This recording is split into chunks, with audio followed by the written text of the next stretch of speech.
ఓం మహాగణాధిపతయే నమః. ఓం గురుభ్యో నమః. ఓం శ్రీమాత్రే నమః.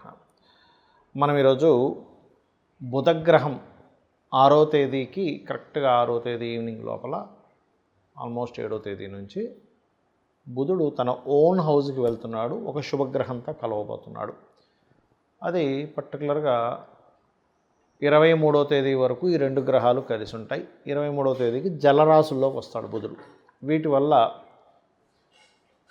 ద్వాదశ లగ్నాల వారికి, లగ్నం తెలియని వారు రాసి చూసేసుకోండి, ప్రాబ్లం లేదు. ఎటువంటి ఫలితాలు ఉన్నాయి అంటే ఎటువంటి మంచి ఫలితాలు ఉన్నాయి, ఎటువంటి విషయాల్లో జలరాశుల్లోకి మారినప్పుడు జాగ్రత్త పడాలి అనేటువంటి విషయాల్ని చెప్తుంది. నేనైనప్పటికీ కూడా చెప్పిస్తుంది సాక్షాత్ లలిత అమ్మవారిగా భావిస్తూ ఒక్కొక్క లగ్నం గురించి, లగ్నం తెలియని వారి రాశి గురించి తెలుసుకుందాం. సింహలగ్నము, సింహరాశి. సింహం వారికి ఏకాదశ స్థానంలో గురువు ఉన్నాడు. సహజంగానే ఏకాదశ స్థానంలో గురువు ఉంటూ అక్కడికి వచ్చి బుధుడు కలుస్తున్నాడు. ఎప్పుడైతే బుధగ్రహం కలుస్తూ ఏకాదశంలో గురువు ఉన్నాడో ఇది ఇచ్చేటువంటి రిజల్ట్ ఏమిటి అని చెప్పి చూసుకున్నట్లయితే, గురువు ఎప్పుడూ కూడా రెండు శుభగ్రహాల ఏకాదశంలో లాభాలను ఇస్తాయి, వ్యాపార సంబంధించిన లాభాలను ఇస్తాయి, అందులో ఎటువంటి సందేహం లేదు. అయితే వీటితో పాటు మనం గమనించవలసినటువంటి అతి ముఖ్యమైనటువంటి అంశం ఏమిటి అంటే, ఈ గురువు రవితో పాటు లగ్నంలో కుజుడు కేతువు కూడా కలిసి ఉంటున్నారు. సో కొంచెం బీపీ లెవెల్స్ ఎక్కువగా ఉండేటువంటి వారు, కొంచెం చూడండి, కొంతమందికి బాడీ పెయిన్స్ వస్తూ ఉంటాయి, లేకపోతే కొంతమందికి ఒక రకమైన శక్తి, కొంతమంది చూడండి ఒక పవర్ అంటే కరెంటు వర్క్స్ చేస్తూ ఉంటారు. ఇటువంటి వారు కాస్త జాగ్రత్తగా ఉండాలి. మిమ్మల్ని ఏదో భయపెట్టడం అని కాదు నా ఉద్దేశం, జాగ్రత్తగా ఉండండి అంతే. అమ్మవారిని నమ్ముకుంటే అన్నీ సెట్ అవుతాయి, డోంట్ వరీ. అయితే కొంతమంది చూడండి ఏదైనా సరే వెపన్స్తో, లేకపోతే కొన్నిసార్లు సరదాగా హ్యాండిల్ చేస్తుంది, ఏదో మనకి తగలడం ఇలాంటివి ఉంటాయి. కాబట్టి కాస్త ఈ మారణాయుధాలు, కత్తులు ఇటువంటి వాటితో కొంత జాగ్రత్తగా ఉండండి. కుజకేతువులు మీకు లగ్నంలో సంచరిస్తున్నారు కాబట్టి.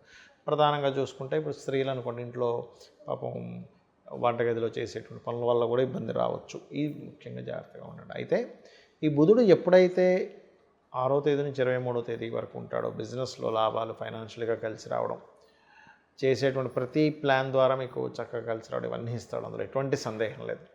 కాకపోతే 12వ స్థానంలోకి బుధుడు మారుతాడు 23వ తేదీ నుంచి. అక్కడి నుంచి మాత్రం మీరు ఏదైనా ఇన్వెస్ట్మెంట్ చేసేటువంటి విషయాల్లో కాస్త జాగ్రత్తగా చూసుకొని చేయాలి.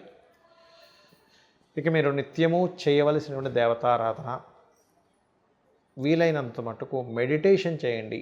ఓం గం గణాధిపతయే నమః, ఓం స్కందాయ నమః. ఉదయం నిద్ర లేచిన వెంటనే ఇలా చక్కగా కూర్చొని మెడిటేషన్లో కూర్చొని చేసినట్లయితే లగ్నంలో ఉన్నటువంటి ఆ రెండు పాపగ్రహాల యొక్క ప్రభావం తగ్గుతుంది. ఒకటి సూర్య నమస్కారాలు. సూర్య నమస్కారాల్లో ఇప్పుడు బాగా ఏజ్డ్ పర్సన్స్ అనుకోండి, ఎక్సర్సైజెస్ లాంటివి చేయలేము, కానీ 12 పోస్టర్స్ ఉంటాయి. ఆ ఎక్సర్సైజెస్ సింహలగ్నం వారికి కుజకేతువు లగ్నంలో కలవడం వల్ల చాలా చక్కటి ఫలితాలు ఇస్తుంది, అందులో ఎటువంటి సందేహం లేదు. ఇక దత్తాత్రేయుణ్ణి, గణపతిని, స్కందుడిని ఎక్కువగా ఆరాధించండి. వీలైతే కందులు, ఉలవలు దానంగా ఇవ్వండి. మంగళవారాలు 7 వారాలు అన్ని విధాలా మీకు బాగుంటుంది. మనం చెప్పుకుంటున్నటువంటి ఏదైతే ఈ బుధగ్రహానికి సంబంధించిన విషయం ఏదైతే ఉందో, ఇది ప్రధానంగా ఎవరి మీద ఎఫెక్ట్ ఉంటుంది అంటే విద్యార్థులు. గుర్తుపెట్టుకోండి, విద్యార్థులు బుధగ్రహానికి సూచనగా తీసుకుంటాం, మాస్టర్స్ గురుగ్రహానికి సూచనగా తీసుకుంటాం. సో ఈ బుధుడు గురువు కలయిక వల్ల ఏమిటి అంటే, ఒకటి ప్రపంచవ్యాప్తంగా, దేశవ్యాప్తంగా తీసుకుంటే ఈ రెండు గ్రహాలు ఎప్పుడైతే 6వ తేదీ నుంచి 23వ తేదీ వరకు కలిసి ఉంటున్నాయో, షేర్ మార్కెట్కి ఒక మంచిది, మార్కెటింగ్ రంగాల్లో ఉండేటువంటి వారికి మంచిది. మీరు ఏదైనా ఒక వార్తని స్ప్రెడ్ చేసేటప్పుడు, లేదా మనం చూడండి ఒక్కోసారి ఫలానా డిజిటల్ మార్కెటింగ్ రిలేటెడ్ సంబంధించిన వాటిల్లోని షేర్ మార్కెటింగ్లో ఫలానా దాని మీద ఇన్వెస్ట్మెంట్ చేస్తున్నాము, మీకు కనుక మీ జన్మజాతకంలో మంచి టైం నడుస్తుంది. ఎప్పుడు కూడా మన పర్సనల్ చార్ట్లో ఎటువంటి ఫలితాలు వస్తున్నాయి, దానికి గోచారంలో ఏ గ్రహాల యొక్క కలయిక ఏర్పడుతుంది, ఈ రెండు కనెక్ట్ అవుతుంటాయి. గుర్తుపెట్టుకోండి ఎప్పుడు కూడా. అలా ఎటువంటి కనెక్టివిటీ ఏర్పడుతుంది, ఎటువంటి గోచారం వస్తుంది అనేది పర్టికులర్గా చూసుకోవాలి, గుర్తుపెట్టుకోండి. అలా వాటికి చాలా మంచిది ఇది. మరియు అగ్రిమెంట్స్, కాంట్రాక్ట్స్ కొత్తగా ఏదైనా ప్రారంభించడానికి, ముఖ్యంగా బిజినెస్ రిలేటెడ్, అందులో ముఖ్యంగా మార్కెటింగ్ రిలేటెడ్ ఇట్లాంటి వాటికి ఈ కాంబినేషన్ చాలా మంచిది. అయితే ఈ కాంబినేషన్ ఉంది కదండి, ఈ రోజుల్లో ఎప్పుడైనా చేసుకోవచ్చు అంటే కాదు. మీరు పర్టికులర్గా ఏదైనా ఒక ముహూర్తం పెట్టుకున్నప్పుడు గుర్తుపెట్టుకోండి, ఏదైనా ఒక ముహూర్తాన్ని పెట్టుకున్నప్పుడు ఆ ముహూర్త సంబంధంగా కలిసి రావడము అనేటువంటిది ఉంటుంది. అయితే ఇందులో చాలామంది అంటారు, ఏమండి ఇప్పుడంతా జ్యేష్ఠ మాసం అని, లేకపోతే తర్వాత ఆషాఢ మాసం అని, తర్వాత ఉండేటువంటి మాసాలు ఏవైతే ఉంటాయో మనకు ఒకసారి కలిసి రాదు కదా, అప్పుడు ఏం చేయాలి అంటే, శాస్త్రంలో అభిజిత్ ముహూర్తం అని ఉంటుంది, అభిజిత్ లగ్నము అని ఉంటుంది. 11:30 నుంచి 12 ఆ ప్రాంతాల్లో ఉంటుంది. 12:30 కొన్ని ఒక్కొక్కసారి ఒక్కో సమయంలో ఉంటుంది. ఎప్పుడైనా ఒక ముహూర్తం పెట్టుకునేటప్పుడు దుర్ముహూర్తం లేకుండా చూసుకోండి. దుర్ముహూర్తము అదేవిధంగా వర్జ్యం లేకుండా చూసుకోవాలి. వర్జ్యం అనేటువంటిది ఉండకూడదు. చాలామంది తెలియక కేవలం రాహుకాలం చూసుకుంటారు. రాహుకాలం తమిళనాడు సైడ్ వాళ్ళది, మనం పాటించడంలో తప్పేం లేదు, కానీ అది వాళ్ళకి పనికి వస్తుంది. గుళిక కాలం, రాహుకాలాలని. అదేవిధంగా మీ జన్మజాతకంలో కనుక బుధుడు మంచి స్థితిలో ఉండి బుధగ్రహం యొక్క మహాదశలు నడిచేటువంటి వారికి కూడా ఈ బుధ గురువుల యొక్క కాంబినేషన్ మంచి ఫలితాలు ఇస్తుంది. అందులో ఎటువంటి సంశయం లేదు, గుర్తుపెట్టుకోండి. అలాగే మరింత మంచి ఫలితాలు రావాలి ఈ బుధగ్రహ సంబంధించినటువంటి విషయంలో, గురుగ్రహ సంబంధించిన విషయంలో అని చెప్పి చూసుకున్నట్లయితే, మీకు దగ్గరలో ఏదైనా ఆలయం ఉన్నట్లయితే ఆలయం దగ్గరికి వెళ్ళి బుధగ్రహానికి గురుగ్రహానికి మధ్యలో అటు ఇటు 2 గ్రహాలు ఉన్నాయి, గుర్తుపెట్టుకోండి. ఎప్పుడు కూడా ఒక గ్రహం ఫలితం ఇవ్వాలంటే అటు ఇటు ఉండే పాపగ్రహాలు ఉంటే వాటికి రెమెడీ చేసుకోవాలి. అంటే కుజుడు, కేతువు, రవికి రెమెడీ చేసుకున్నట్లయితే 100% బాగుంటుంది, అందులో ఎటువంటి సందేహం లేదు, గుర్తుపెట్టుకోండి. అలాగే మరొక విషయం, గోవులకి క్యారెట్స్, గ్రాసము మరియు గోధుమ రవ్వ తినిపించడం ద్వారా ఆటంకములు ఏర్పడము, అనవసరమైన గొడవలు పడ్డము, ఇటువంటి వాటి నుంచి మీరు బయటపడతారు. ఇది దేశకాల పరిస్థితుల్లో ఒక రకంగా చెప్పాలంటే మనం గతంలో ఒక 3 నెలల క్రితమే చెప్పుకున్నాం, కొన్ని విభజనలకు దారితీస్తుంది అని. కేతు సింహంలోకి రావడం అనేటువంటిది ఖచ్చితంగా, కేతు ఎప్పుడైతే మనకి 7వ తేదీ వస్తున్నాడో అది రాబోయే ముందే విభజనలకు దారితీస్తుంది. ఖచ్చితంగా కొన్ని పార్టీలు చీలుతాయి.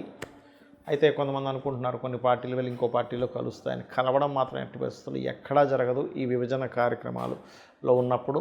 కాబట్టి ఖచ్చితంగా ఇది జరగనుంది. ఇక మీరు నిత్యము కూడా ఈ కేతుగ్రహము, కుజగ్రహము సింహరాశిలో ఉన్నప్పుడు దీన్ని పిశాచయోగం కూడా అంటారు. కాబట్టి ఎటువంటి ఇబ్బంది కలగకుండా అనుక్షణము మీరు చేసే ప్రతి పని కూడా సక్సెస్ అవ్వాలి అంటే కనుక సూర్య భగవానుడిని చూస్తూ చక్కగా చెంబులో నీరు తీసుకొని ఇలా పోయండి.